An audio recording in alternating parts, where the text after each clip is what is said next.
Hello everyone, welcome to Paramount classes. I hope कि आप सब अच्छे से होंगे। जैसा कि आप सबको पता है, यहाँ पे आपका एंशंट हिस्ट्री जो है कंपोनेंट वो स्टार्ट किया है हमने।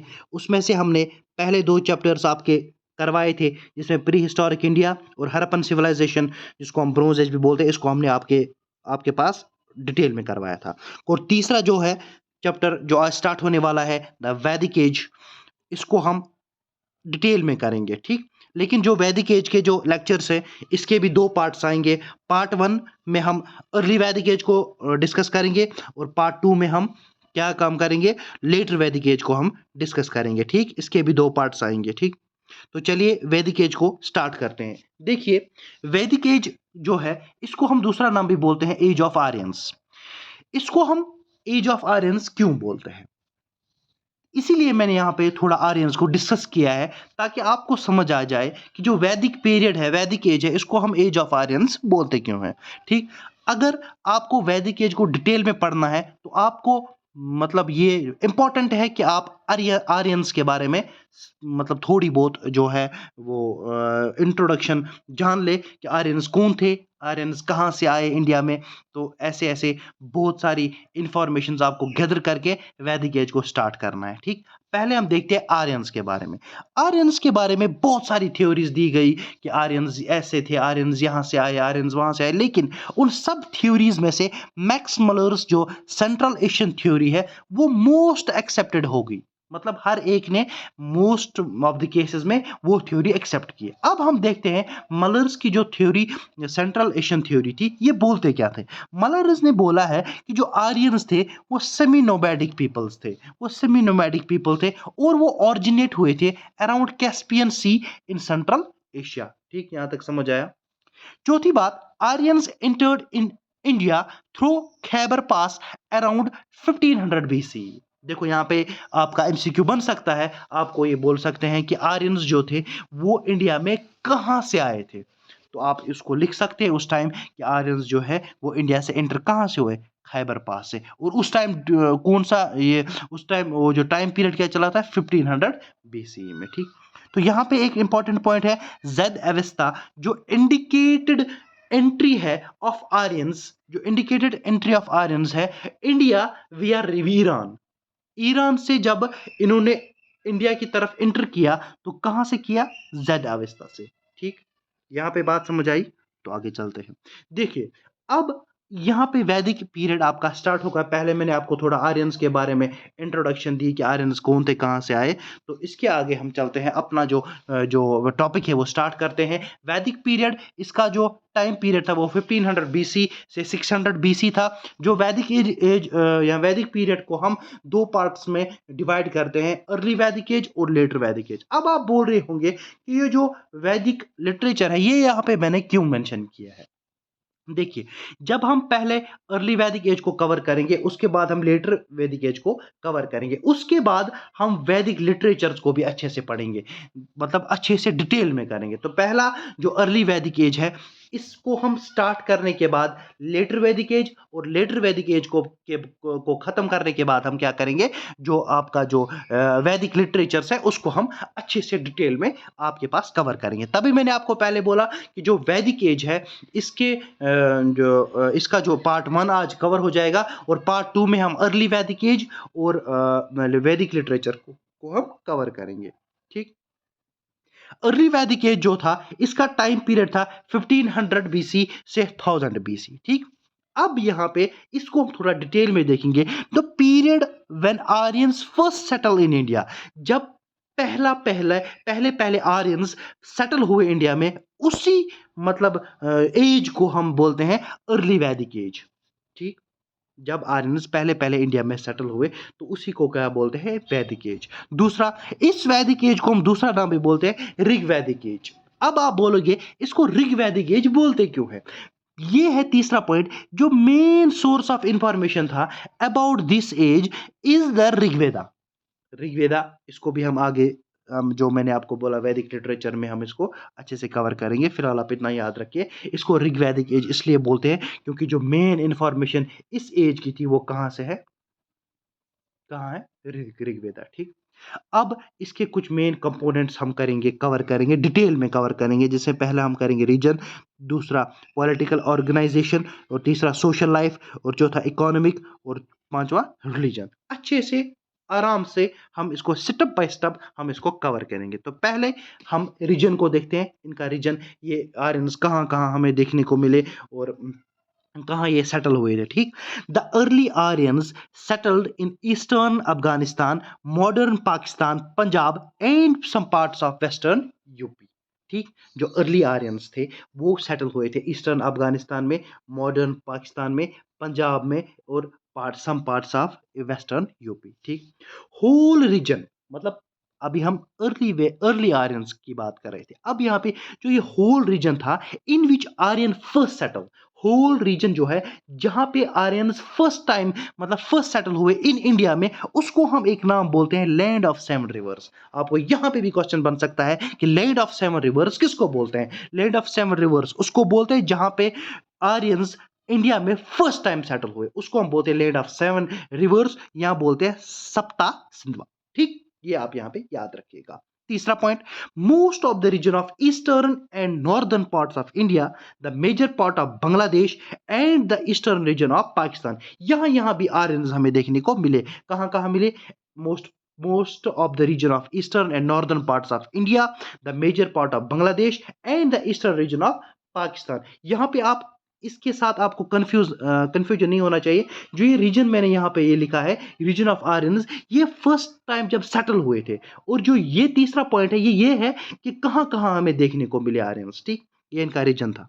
आगे पॉलिटिकल ऑर्गेनाइजेशन, अब थोड़ा बहुत हम इसको देखते हैं। जैसे आजकल के हमारे जो टाइम में लोकसभा है, राज्यसभा है, जैसे सुप्रीम कोर्ट है, हाई कोर्ट्स हैं, बहुत सारे मतलब कोर्ट्स हैं हमारे। उस टाइम पे कौन सी पॉलिटिकल ऑर्गेनाइजेशन रन करती थी? पहला ही मोनार्कियल फॉर्म। उस टाइम जो था वो मोनार्कियल फॉर्म ऑफ गवर्नमेंट थी। ठीक, लेकिन ये मोनार्कियल फॉर्म फुली नहीं थी, वो आगे जाके आपको पता चलेगा। फुल मोनार्कियल फॉर्म नहीं थी।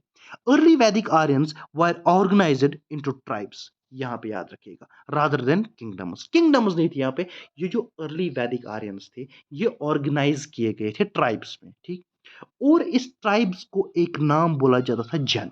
ठीक, और जो इस ट्राइब का चीफ था, यानी इस जन का जो चीफ था, उसको बोलते थे राजन। ठीक, दो autonomy of the Rajan was restricted by the tribal council called सभा एंड समिति। ठीक, अब मैंने आपको पहले ही बोला था कि पहले पॉइंट में कि फुली मोनार्कियल नहीं था। ये है उस पॉइंट का मतलब, जो मैंने क्यों बोला था फुली मोनार्कियल फॉर्म नहीं थी। जो ऑटोनॉमी ऑफ राजन, यानी जो चीफ था, उसकी जो मतलब पावर थी, उसकी जो ऑटोनॉमी थी, वो रिस्ट्रिक्टेड की गई थी बाय द ट्राइबल काउंसिल, जिनको हम क्या बोलते थे? सभा एंड समिति।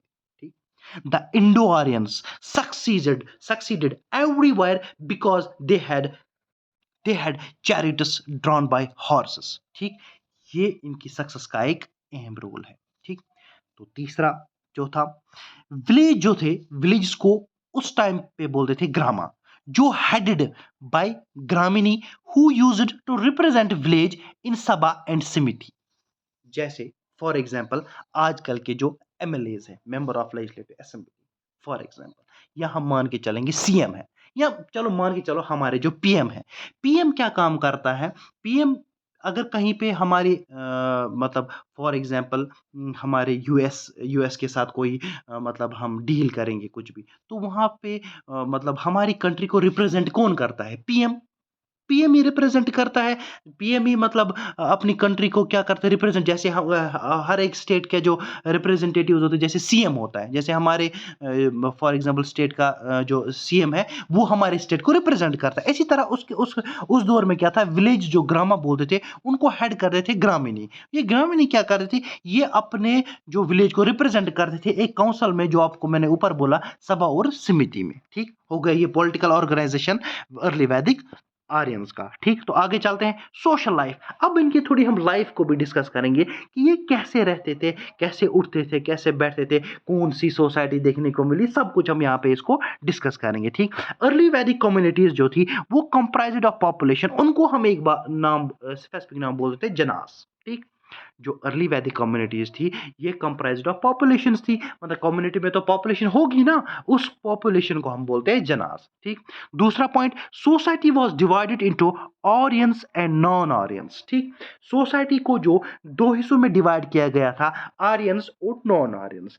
नॉन आर्यंस को एक स्पेसिफिक नाम से बुलाया जाता था, दसास एंड दस्युस। ठीक। तीसरा point, egalitarian society, most important. Egalitarian society हमें अर्ली वैदिक एज में देखने को मिली। यहाँ पे कोई डिस्क्रिमिनेशन हमें देखने को नहीं मिली on the base of caste, colour, creed, कोई डिस्क्रिमिनेशन थी। इगैलिटेरियन सोसाइटी, हर एक को इक्वली ट्रीट किया जाता था। और लेकिन यहाँ पे पैट्रिलिनियल सोसाइटी, आई होप कि आप सबको पता होगा पैट्रिलिनियल मतलब हो गया जैसे हमारा हेड ऑफ द फैमिली होता है, हमारे घर का जो जैसे आपका पापा होता है वो आपकी फैमिली का हेड होता है। पैट्रिलिनियल मतलब एक हेड होता है, मतलब पूरे फैमिली का। ऐसे ही यहाँ पे अर्ली वैदिक एज में हमें देखने को मिले पैट्रिलिनियल सोसाइटी। ठीक। और लास्ट पॉइंट जो है, वैदिक पीपल जो थे वो क्लोथ्स जो पहनते थे वो किससे बने होते थे? Cotton, wool and animal hide, मतलब जो एनिमल की जो जानवरों की जो खाल होती है उससे जो क्लोथ्स बनते थे वो ये पहनते थे। ठीक। और उन क्लोथ्स को कुछ नाम भी बोलते थे, निवी और वासम, एक्स्ट्रा एक्स्ट्रा। मैंने यहाँ पे दो नाम आपके स्क्रीन पे यहाँ पे मेंशन किए हैं, निवी और वासम। तो ये थी सोशल लाइफ ऑफ अर्ली वैदिक एज की। ठीक। तो आगे चलते हैं इकोनॉमी। अब इनकी इकोनॉमी पे हम थोड़ा मतलब डिस्कस करते हैं कि इकोनॉमी क्या थी इनकी। Animal husbandry and agriculture were the backbone of the economy of later Vedic period. Agriculture और animal husbandry, these two are the main backbone of the economy of later Vedic period. Animal husbandry और agriculture जो था ये एक important role play करते थे economic of किसकी? Later Vedic period की। वो जो कैटल थे ये मेन फॉर्म मानी जाती थी वेल्थ। ठीक। एग्रीकल्चर जो प्रोडक्शन किया जाता था ये सिर्फ कंजप्शन पे किया जाता था। मतलब फॉर एग्जांपल अगर एग्रीकल्चर ये कोई भी मतलब वीट या कुछ भी ये उगाते थे तो सिर्फ उसको कंजप्शन करने के, न कि ट्रेड के लिए यूज नहीं करते, ओनली फॉर कंजप्शन। ठीक। यावा जो था ये कॉमन नेम था हर एक ग्रेन के लिए। ठीक। और इस दौर में टैक्स को अभी इम्पोज नहीं किया गया था। ठीक। टैक्स को इम्पोज नहीं किया गया था। देखो, horse played an important role in their life. Horse जो था वो एक इम्पॉर्टेंट रोल प्ले करता था इनकी जो इकोनॉमी में। वो हॉर्स जो था वो एक इम्पॉर्टेंट रोल प्ले करता था। ठीक। तो ये था इकोनॉमी। और आगे चलते हैं, अब रिलीजन की बात करते हैं। जो अर्ली वैदिक जो पीरियड था ये प्राइमली जो था वर्शिप करते थे किसकी? नेचर और यजनास। ठीक। यहां तक ठीक है। They practised naturalistic polytheism, worship more than one god. मतलब इस नेचुरलिस्टिक पॉलिथिज्म का मतलब ये है कि जो ये वर्शिप करते थे एक से ज्यादा मतलब गॉड की ये वर्शिप किया करते थे। जैसे इनका जो पहला तो इम्पोर्टेंट जो गॉड था वो था इंद्रा। और ये मानते थे इसको ये स्टॉर्म और थंडर के लिए। मतलब इन्होंने कुछ गॉड्स रखे थे जिनको ये स्पेसिफिक मतलब नेम से पुकारते थे। और इनको एक मतलब ये जैसे इन्होंने यहाँ पे इंद्रा जो था ये इम्पोर्टेंट जो प्ले रोल करता था अर्ली वैदिक में। तो ये बोलते थे जो इंद्रा है ये स्टॉर्म और थंडर के लिए है। ठीक। और दूसरा अग्नि, ये intermediary between gods and man. ठीक। मतलब के तौर पर अगर फॉर एग्जांपल आपका जो फ्रेंड है, आपको अपने फ्रेंड को कुछ बात बोलनी है लेकिन वो आपसे 500-600 किलोमीटर दूर है। तो अगर कोई वहां पे जा रहा है आप उसको इंटरमीडिएट की तरह मतलब यूज करके उस तक वो बात पहुंचाते हैं। तो ये भी ऐसे ही मानते थे जो अग्नि है ये इंटरमीडिएटरी है बिटवीन गॉड्स एंड मैन। ठीक। और चौथा, Varuna personified water, highest of all ऋग्वैदिक गॉड्स। ये जो वरुणा था ये मानते थे कि ये किसके लिए है? वाटर के लिए, पर्सोनिफाइड वाटर। और ये जो वरुणा था ये हाईएस्ट गॉड माना जाता है ऋग्वैदिक पीरियड का। ठीक।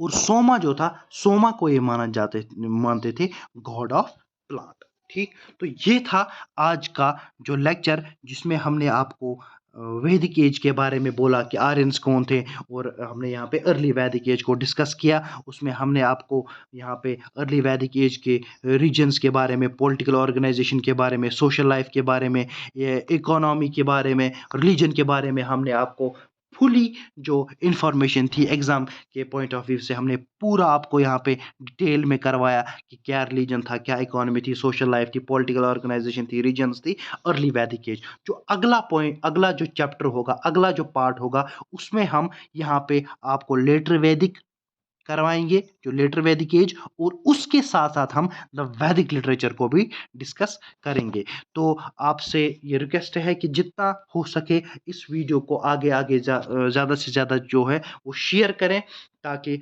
हम आपके लिए एक अच्छा कंटेंट डे बाय डे लाए। तो आप सबका थैंक यू सो मच।